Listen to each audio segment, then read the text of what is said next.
lalong nadadagdagan ngayon ang tension dito sa Sri Lanka, no, ang dahil sa kakulangan ng fuel at ngayong araw po walang pasok ang public school, private at mga bangko, private and public sectors, walang pasok maliban na lamang sa mga hospitals, sa patubigan, paliparan at mga daungan ay kompleto ang naman ang pasok, pero para nga lang makatipid kami dito sa gas, every Miyerkules walang pasok po ang mga eskwelahan at nagtaas ang presyo ngayon dito sa amin. Ang octane 92 petrol, tumaas siya ng 24 rupees per liter at pumapalo siya 317 rupees. Ang octane 95 petrol, tumaas siya ng 25 rupees at pumapalo ito sa 365 per liter.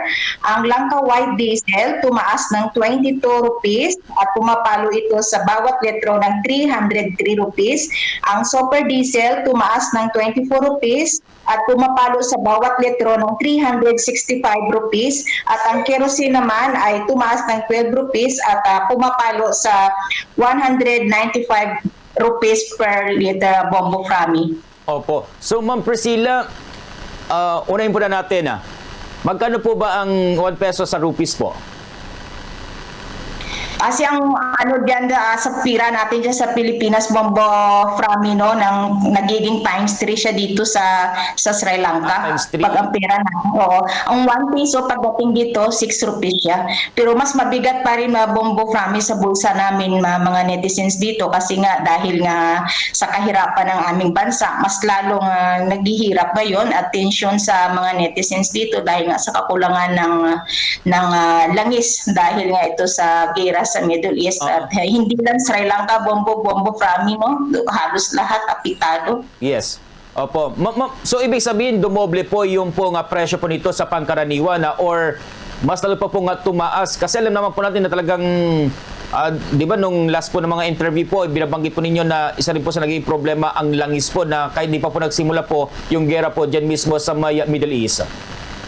Yes, Bombo Frami, hindi pa man nagsimula ang gira dito, lagi kaming kapos dito, Bombo Frami, sa langis. Kaya sa ngayon nakakaawa ang Sri Lanka dahil sa previous administration at lalong nadagdagan pa ngayon dahil nga sa gira natin sa Middle East. Kaya praying Bombo Frami na naway matapos na ang gira na ito at ang amin naman presidente dito, si President Ano Kumara, ayon sa kanya, we must prepare for the worst but hope for the best.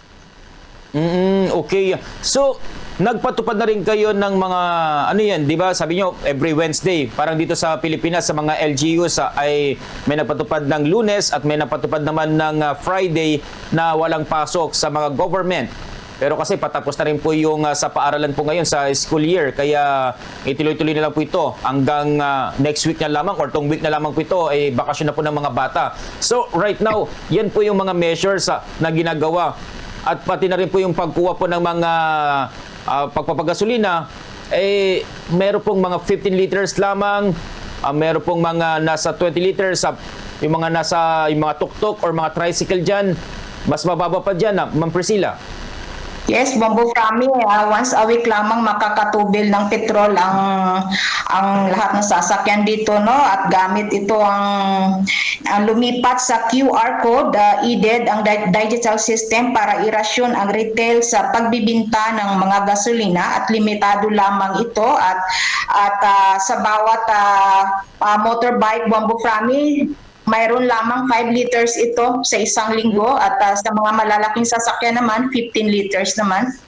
At pero sa mga public buses, mga hospitals na gamit ng mga sasakyan, ambulance, everyday makakatubil sila maliban na lamang sa mga private, Bombo Frami. Kamusta po yung mga bilihin po, Ma'am Priscilla? Dumoble na rin po ba ang presyo? Dito, Bombo Frami, no, pinagbabawal ng government na itaas ang presyo maliban lamang sa gasolina. Mahigpit na pinagbabawal ngayon ang pagtaas ng mga presyo, lalo na sa bigas, asukal, itlog. Bawal po mag-increase, pero sa petrol, dito kami ngayon naghihirap, Bombo Frami. At Hanggang kailan po ba, I mean to say, meron po bang pahayag na po ang presidente niyo dyan hinggil nga dito sa reserve ng inyong pong gasolina at nagpatupad ng ganyan na mga measures? Yes, Bongo Frami, pinatupad ito noong nakaraang araw ni Commissioner General of Essential Services Prabhat Chandra Kirti at ang India naman at ang Russia patuloy na magsusupply dito ng petrol sa Sri Lanka.